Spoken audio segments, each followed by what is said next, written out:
Mandukya Upanishad is one of the most powerful spiritual texts of ancient India. It reveals that difference between worldly knowledge and true spiritual wisdom, between temporary success and eternal liberation, between knowing the world and knowing your own self. This Upanishad asks a timeless question: what is that knowing which everything becomes known? Let's dive into the hidden wisdom of Mandukya Upanishad, the secret of highest knowledge and liberation. So, Mandukya Upanishad belongs to Atharva Veda, delivered by sage Angiras to his disciples Shaunaka. Focus on Brahma-jnana, knowledge of the absolute. The word Mandukya means shaven-head, symbolizing renunciation. So, let go of ignorance and ego to know the truth.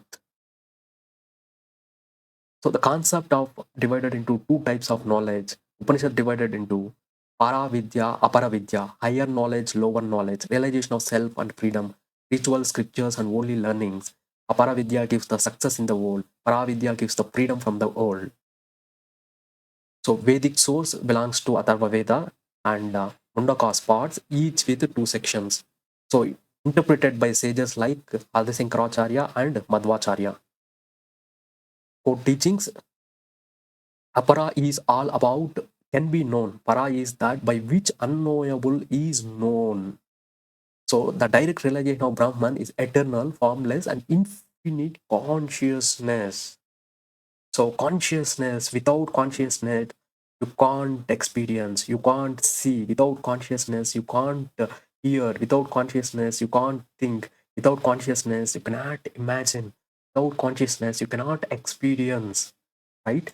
Consciousness is beyond boundaries. It is a spaceless. It is invisible. It is a limitless, and it is irreducible. It is beyond time and space. Right? When you know about consciousness, chitta, if you are able to touch your consciousness, you can manifest anything in the life, right? You can heal anything in the life, and you can go forward any to infinite extent. That is the source of what you are, right? So why we are always focusing on consciousness, awareness, observed or observed, right? Awareness. So this is where the source. We came from there, and we go from there. And our life, Jiva, is just like a waves in the ocean. You are a drop in the ocean. The drop is the ocean. So you are limitless. You are boundaryless. Never always stuck in the past. Always stuck in regrets, painful and sufferings, angers and fears, jealousy. Right? Let go of entire your boundaries, baggages, and go beyond the boundaries. That is the source of all these Brahma-jnana, Brahma, source, Vedas, Upanishad. Everything is teaching about that one only. You know yourself. Sit and go inside and ask yourself, introspect, who am I? What is the purpose of my life? What I am grateful, right? When you introspect yourself, the abundance will relieve the true self to you, and you can break anything. So the entire whole story of making you realize, you see, when Arjuna became a sufferer and fearful in the war field, the jnana, the realization Krishna has given made him a superstar. Right? So the jnana makes you have to introspect, you need to ask, you need to search for it. Similar way, when Rama got Vairagya in the teenage, right? So Ashtavakra, Gita, same Janaka got the Vairagya and he got the abundance, he got the knowledge. So when this is the knowledge, when you get introspect, when you search yourself, you get the abundance. Right? You need to inquire, you need to go in deep within yourself, introspect. The, the mirror self of consciousness will relieve to you. Right?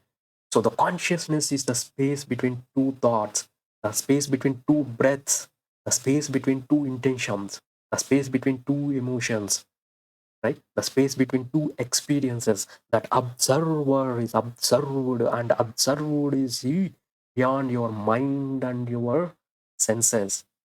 Is a reflection. In a movie theater, the screen is there, but all the characters will play on the screen. You are not the character. You are the light behind the character. Right?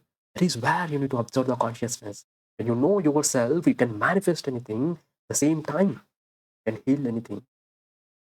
Renunciation and inner inquiry emphasizes that rituals and external actions cannot lead to liberation. Only through self-inquiry, meditation, detachment can one attain highest truth. Philosophical significance. Otherwise, the strong support idea that individual self-Atman is not separate from Brahman. So you are in the consciousness. Consciousness also within you. You are you are in the world, and world also within you. You are part. You are the yourself is the world. You need to understand that.